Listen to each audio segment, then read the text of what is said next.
live? Can we hear? Great.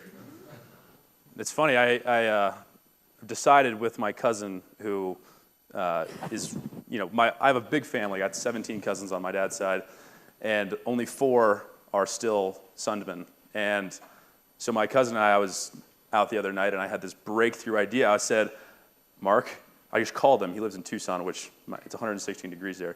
Anyway, beautiful Aspen. I was like, dude, we got to start a company called the Sundmen.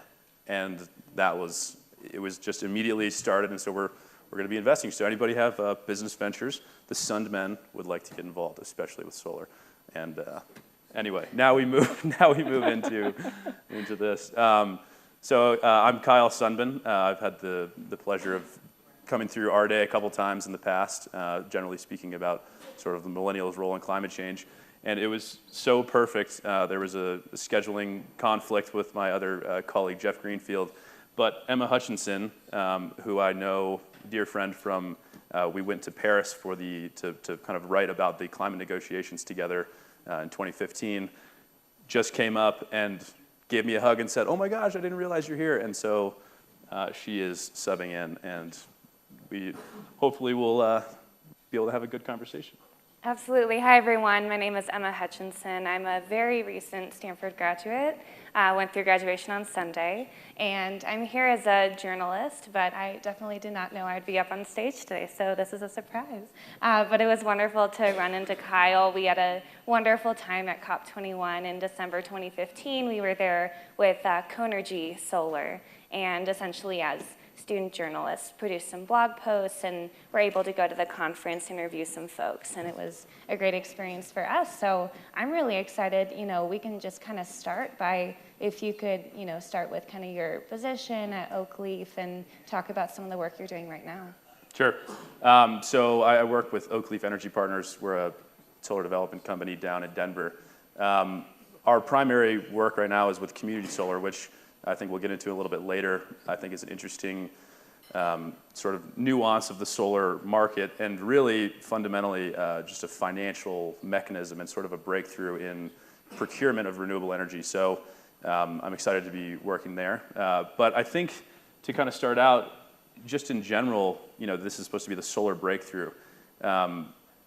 It seems to me, in terms of grid parity, in terms of where solar is in relation to other technologies, it's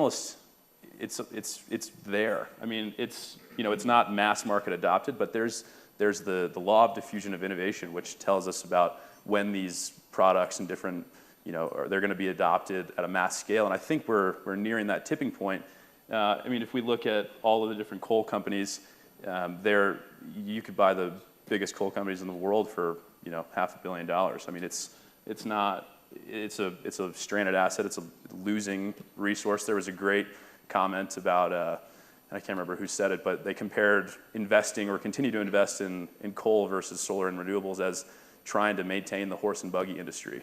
And it's just, in terms of the efficiency and the cost, the levelized cost of energy, and utilities, integrated resources plans, they are pulling in so much more solar just because it's the lowest cost asset. If you were to judge it by the kilowatt hour of energy procurement, it's sort of a no-brainer. You can model it 1,000 times, and solar is going to be there. So and what's your perspective in terms of? Is that what customers want? Is this something that's going to be affected by policy? Is this? Where is this going to? Yeah, when I think about solar, and you're more the expert on the technical side, I really come at it from the policy and communication side. And I think when I think about kind of the economics of solar, you're right, it's there. From my perspective, it's really kind of the barrier is the policy.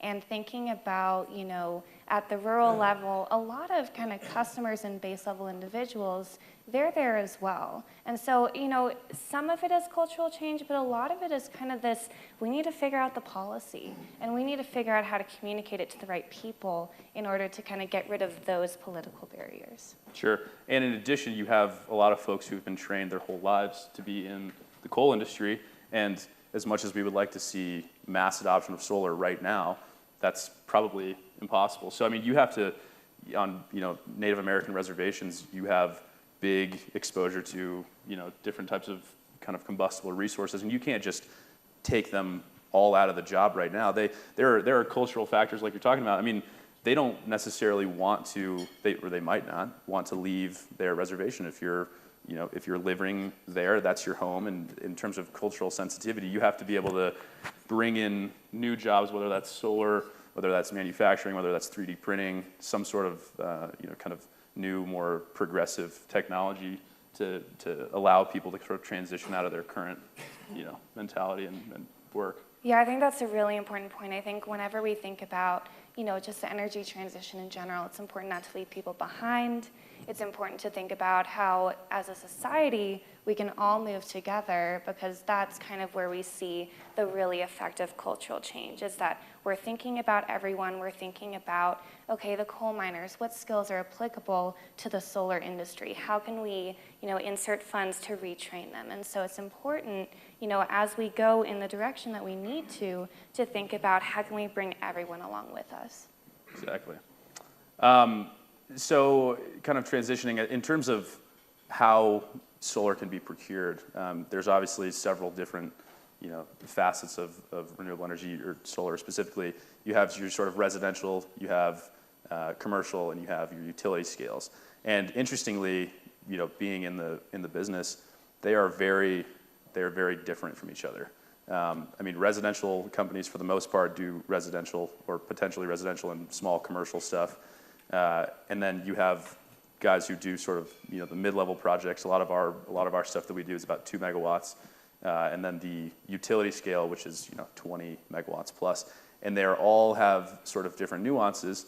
And I don't know how familiar you are with community solar, but I think it's a really interesting way to sort of start procuring at the mass level of solar, because it gives the utilities sort of a hand in the program. It allows them to, they release these RFPs, and so they have control. They get the renewable energy credits through, the Xcel Energy is one of our partners right now. But it allows people, businesses, homeowners, governments to procure solar or renewable energy without having to install it on your property, without having to maintain the system, without having to finance the system. And you're also not necessarily tied into a specific technology. So if we look at the curves as it pertains to solar in terms of the decrease in cost versus the increase in efficiency, some people are nervous. They say, well, what happens if solar is going to become so cheap in 10 years and I'm stuck here with this old antiquated technology? The interesting thing about community solar is that you're not really procuring the kilowatt hour. It's more of a financial mechanism whereby you are being allocated a bill credit. So for whatever kilowatt hour is generated by this solar array, whatever your subscription level is, you get a bill credit for that. So if the system degrades, which solar does slowly, about 0.5% per year, but it still does, you only pay for the kilowatts that are being generated. So it sort of alleviates this concern with, I'm now locked into this old technology that, why don't I wait 10 years? Which I think is sort of a silly argument, as if you think, well, I'm not going to buy an iPhone until 2025 because they're going to be way faster. It is what it is. But do you have any thoughts on that? Yeah, I've done a little bit of research I worked at Audubon about a year ago, and we were doing some research on community solar on the regulatory side. And I think that community solar is a great way, to kind of even address the equity issue with, kind of a community that really can't afford to, invest in their own solar panel on their own roof. It's a way for the community to buy in to this new system. The problem is that the regulations really come on the state-by-state level. And there's a lot of different levels of regulation that need to happen in order for community solar to be viable and to be allowed within the state. And so I think that is the next step, to look state by state, especially these states like Arizona, Georgia, that have a lot of solar capacity, and the regulatory landscape is not there yet. So that's really the next step, I think. Totally. And on that note, it's the regulatory, but it's also finding and procuring land that works and the grid infrastructure. For example, the program that we work through is Xcel, so we have to be in Xcel service territory, obviously. But to find, a 10-acre parcel of land that's by a 3-phase power line that can accept essentially the power from this array is challenging. And if you look to Alamosa, it's the second best solar resource in the entire world after the Atacama Desert in Chile. And so you'd think, why don't we just put all of the solar down there and just wheel it up to the population centers like Denver? But it's expensive, obviously, and it's not incredibly efficient.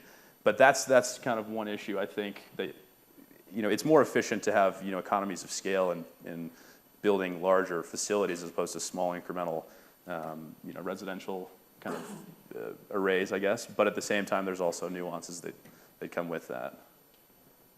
Great. Should we open it up to questions for the last few minutes? Sure. Yeah.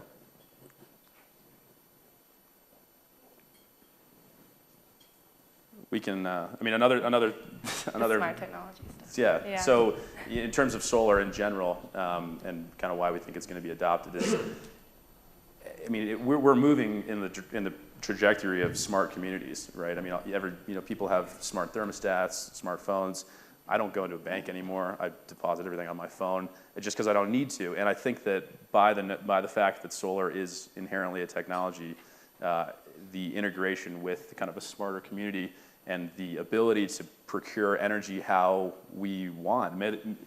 It could be our generation. It could be a lot of the folks in this room. But some people would prefer to just flip the switch and the energy comes, and wherever it comes from, that's fine. But there's kind of a movement and a generation or just a demographic that would prefer to have a say in where their energy comes from. And I think solar allows that. Yeah, I think our generation, the millennial generation, we want to not only have things be, convenient, be able to do it on our phones, not have to kind of go to a physical place to get stuff done, but we also, we care about the environmental impact, we care about the social impact of our actions, and so being able to have more control over, as you said, where our energy is coming from. And so thinking about having those things accomplished, kind of looking to the next few decades, thinking about how can the regulatory landscape change, how can maybe some of the utility structures that we've been operating in for many decades change so that, people at the individual level feel that they have more control over that their actions are having an impact, that they're not kind of subject to, lawmakers or regulators that are making those decisions for them. Absolutely. Sir? Yeah, I wanted to ask you about the Suniva case. Are you familiar with the Suniva case pending before the ITC? They've petitioned the International Trade Commission to recommend tariffs, that the U.S. impose tariffs on all imported solar panels, which would double the price of panels here in the U.S. or imported in the U.S. and set back the industry by several years. I have not personally heard about that, but yeah, I think, what are your thoughts? From the regulatory side, that's an issue. It's sort of like adopting a net metering, like an incremental cost, just to, like a grid tie cost. It's these policy changes that can significantly affect the industry. And I apologize, I'm not familiar with that specific instance, but that's not what we need. It's interesting though, because a lot of foremost authoritative experts in sort of renewable energy and sustainability in general, just energy, they've been asked recently, what's the implication of the Trump administration on decarbonization? And profoundly and sort of unanimously, it's that it's not necessarily going to be directly affected because the train has sort of left the station. So, I think that would be definitely an issue and a problem. But I think that just the market will drive sort of an efficient and correct way to procure energy, whether that's levelizing and not having subsidies across the board at all, whether that's for combustibles or renewables, just have them compete head to head, or I don't know. Yeah, I think that's a really good example of, when I was looking at it state by state, thinking about where the market is on solar right now, we could leave it alone and be in a much better place. And the role of policy, if it's done really well, it can definitely accelerate stuff, but it can also really get in the way. And I think that's a perfect example of policy getting in the way. Thank you guys very much for your time.